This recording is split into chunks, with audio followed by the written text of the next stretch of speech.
तारीख 11 अगस्त 2025, जगह यूपी के फतेहपुर का ठाकुर द्वारा मंदिर, जो मौजूदा समय में मंदिर नहीं बल्कि मंगी मकबरा बन चुका है। जहां कभी जल, बेलपत्र और मंत्र गूंजते थे, आज वहां दुआ, अजान और फातिया की आवाजें सुनाई देती हैं।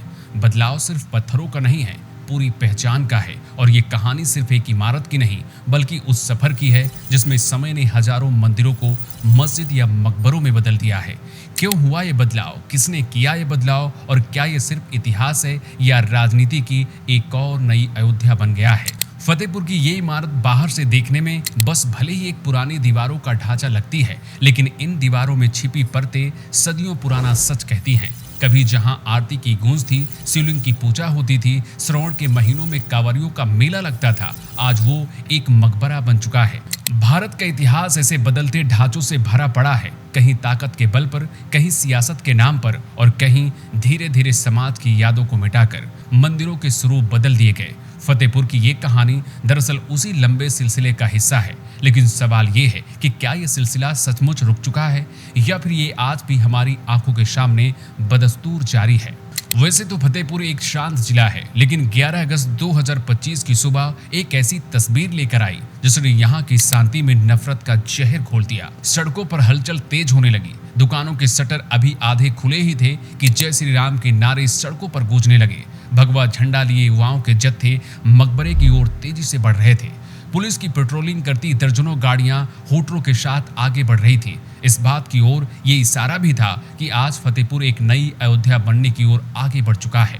सैकड़ों पुलिस के जवान उस इमारत के चारों ओर सुरक्षा घेरे में खड़े थे, जिसे हिंदू संगठन प्राचीन मंदिर और मुसलमान मकबरा कह रहे थे। एक तरफ हिंदू संगठन पुरानी किताबों और नक्शों का हवाला देकर ये कह रहे थे कि यहाँ कभी शिवलिंग स्थापित था, दूसरी तरफ मुसलमान दावा कर रहे थे कि मकबरा उनके बुजुर्गों की आस्था का केंद्र है और सदियों से वहीं उनकी इबादत गाह रही है। लेकिन 11 अगस्त को फतेहपुर के इस मकबरे को भगवा झंडों से भर दिया गया। पुलिस के सामने मजारों को तोड़ दिया गया और गुम्मद पर भगवा झंडा फहरा दिया गया। एक ऐसी खबर थी जो कुछ ही घंटों में अखबारों से लेकर नेशनल मीडिया की हेडलाइन बन गई। लेकिन ये पहली बार नहीं था जब उत्तर प्रदेश में किसी धार्मिक स्थल को लेकर सियासत और सड़कों पर उबाल आया हो। इतिहास के पन्ने पलटिए तो अयोध्या का विवाद, कार सेवकों पर चली गोलियां और फिर उसके बाद की लंबी राजनीतिक और अदालती लड़ाई, सब कुछ इस फतेहपुर बवाल की गूंज में कहीं न कहीं सुनाई दे रही थी। आज की राजनीति में धार्मिक प्रतीकों की ताकत को नजरअंदाज नहीं किया जा सकता है। एक मकबरा को मंदिर कह देने भर से वोट बैंक का गणित बदल सकता है। समर्थकों के लिए आस्था की रक्षा है, विरोधियों के लिए यह वोट बैंक की राजनीति है, और प्रशासन वो इस कोशिश में है कि मामला हाथ से न निकल जाए। ये सिर्फ एक इमारत का विवाद नहीं है, ये कहानी उन भावनाओं की है जो पीढ़ियों से दबा कर रखी गई है, उन नाराजगियों की है जिन्हें राजनीतिक दल वक्त और जरूरत के हिसाब से भड़काना जानते हैं। याद रखिए, धार्मिक विवाद कभी भी केवल धार्मिक नहीं होते, उनमें हमेशा एक इनविजिबल राजनीतिक एजेंडा छुपा होता है। और फतेहपुर का ये विवाद ठीक उसी पैटर्न को आगे बढ़ा रहा है जैसे हमने अयोध्या में देखा था। किसी भी विवाद को समझने के लिए उसके इतिहास को समझना जरूरी है। फतेहपुर का ये ढांचा, जिसे आज मकबरा कहा जाता है, स्थानीय हिंदू संगठनों का दावा है कि लगभग 600 साल पुराना एक प्राचीन मंदिर है, जहां सैकड़ों साल तक पूजा अर्चना होती रही है। लेकिन तुष्टीकरण की राजनीति ने इसे मंदिर से मकबरा बना दिया।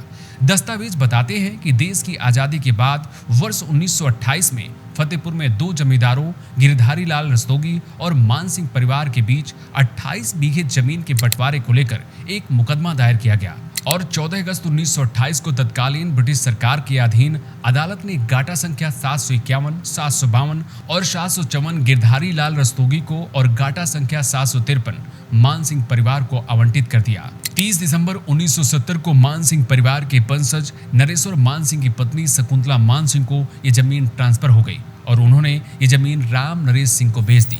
एसडीएम फतेहपुर की 10 जुलाई 2014 की जांच रिपोर्ट ये बताती है कि राम नरेश ने 1.5890 हेक्टेयर जमीन पर प्लॉटिंग की और अलग अलग खरीदारों को बेच दिया।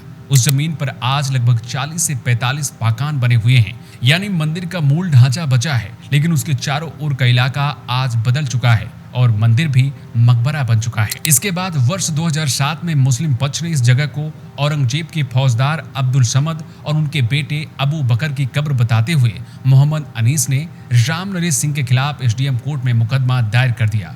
20 अप्रैल 2012 को कोर्ट ने राम नरेश सिंह का नाम रिकॉर्ड से हटाने का आदेश दिया और संपत्ति को आबू नगर के मुतवल्ली मोहम्मद अनीस के नाम मंगी मकबरा के नाम पर दर्ज कर दिया। मौजूदा समय में गाटा संख्या 753 फतेहपुर के भू राजस्व अभिलेखों में मंगी मकबरा के रूप में दर्ज है, जिसके संरक्षक मुतवल्ली मोहम्मद अनीस हैं। 2019 में इस संपत्ति को उत्तर प्रदेश सुन्नी सेंट्रल वक्फ बोर्ड में औपचारिक रूप से इसे अब्दुल शमद और अबू मोहम्मद के नाम पर वक्फ संख्या 1635 वक्फ भूमि के रूप में पंजीकृत कर दिया। मोहम्मद अनीस के बाद उनके बेटे यहाँ के मुतवल्ली बने। लेकिन हिंदू पक्ष का आरोप है कि जिन दस्तावेजों के जरिए इस मंदिर को मकबरा घोषित किया गया, ये दस्तावेज ही फर्जी थे। इस पूरी कहानी में एक और नया मोड़ तब आया जब 2013 में अनीस मोहम्मद ने इलाहाबाद उच्च न्यायालय में याचिका दायर कर गाटा संख्या 753 पर अवैध अतिक्रमण का दावा किया। तत्कालीन मुख्य न्यायाधीश DY चंद्रचूड़ ने फतेहपुर जिला प्रशासन को जांच और अवैध कब्जे को रोकने के निर्देश दिए। उसके बाद इसकी जांच शुरू हुई और SDM की जांच से पता चला कि कानूनी विवाद से पहले ही गाटा संख्या 753 में प्लॉट काटे गए और उनको अलग अलग लोगों को बेच दिया गया। विवाद अभी भी अनसुलझा है। दोनों पक्ष अपने अपने दावों पर अड़े हैं। एक पक्ष धार्मिक विरासत का हवाला दे रहा है, जबकि दूसरा पक्ष कानूनी अभिलेखों के आधार पर ऐतिहासिक स्वामित्व का दावा कर रहा है।